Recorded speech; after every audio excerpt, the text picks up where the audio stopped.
कौन सी चीज में ईश्वर नहीं है।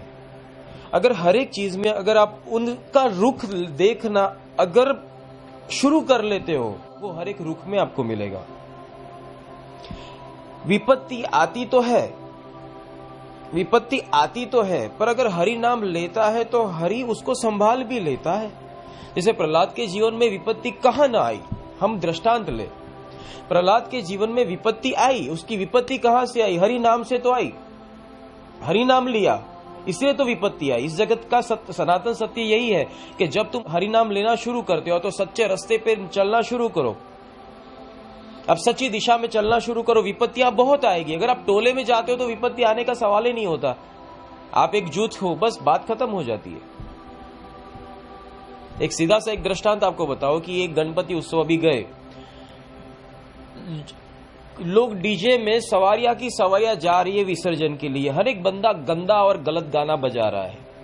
आप खुद जानते हो कि ये इस अवस्था में जो डीजे में जाते हैं तो गणपति जी पीछे बैठे हैं, वहां ना कोई धूप है, ना कोई अगरबत्ती है, ना प्रभु के पास प्रसाद है, ना तो कोई भक्त अपनी भरी आंखों से उस प्रतिमा को देखता है। सब लोग आगे डीजे बजा रहे हैं, इसमें डीजे के अंदर चमेली बाई।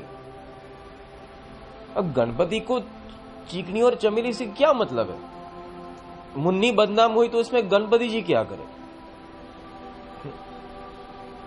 ये जो गंदे गाने बजा रहे हैं, आप कभी आपके अंदर रहा हुआ वो ईश्वरत्व खोला जाएगा। वो तब जाकर खोलेगा जब सोचोगे कि ये मेरा अपमान हो रहा है।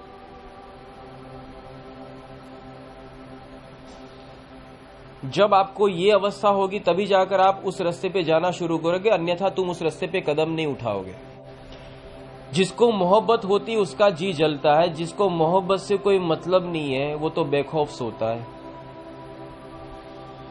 जब आप उस रास्ते पे जाना शुरू करोगे, विद्रोह होगा तुम्हारा, तुम्हें लोग मारेंगे, तुम्हें धक्का देंगे, कुछ बोले कि भाई ये दुनिया है, क्या करे, हम कुछ नहीं कर सकते, या तो कुछ बोलेगा आगे वाले को बोल, पीछे वाले को बोल, या तो शायद आपने बहुत हल्ला मचा, 2 मिनट बंद करके आगे तो वो ही शुरू कर देंगे। आप क्या करोगे? विपत्ति आएगी, लोग तुम्हारा विरोध करेंगे, तुम्हें मारने दौड़ेंगे, तुम्हें कहेंगे तुम इस रास्ते से चले जाओ।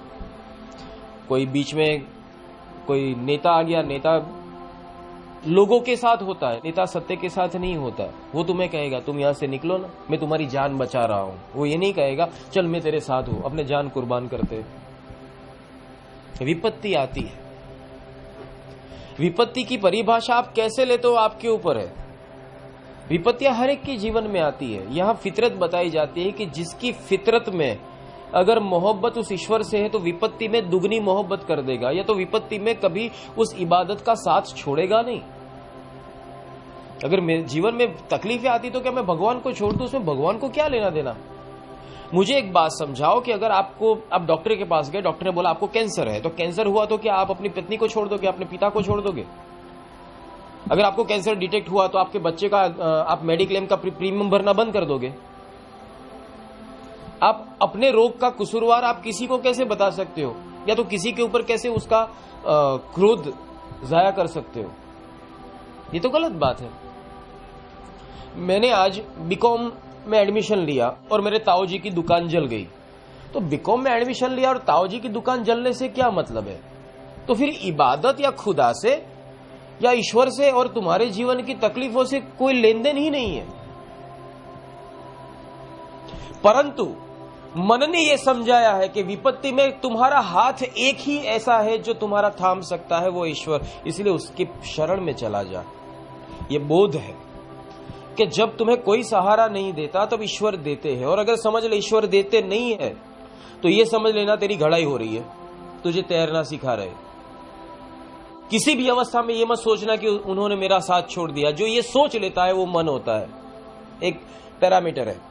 और जिसने ये सोच लिया ये मेरे ईश्वर ही ये करा रहे,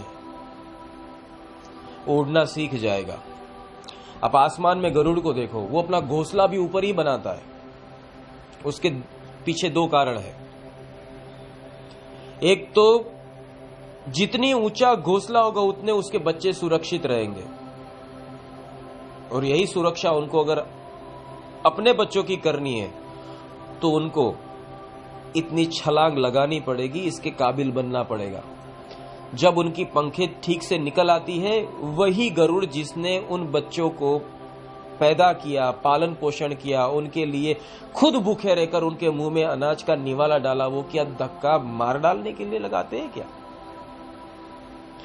पहला धक्का लगाएंगे, ऊपर से वो बच्चा नीचे गिरेगा। गिरना पड़ता है क्योंकि गिरेगा तो ही संभलना सीखेगा।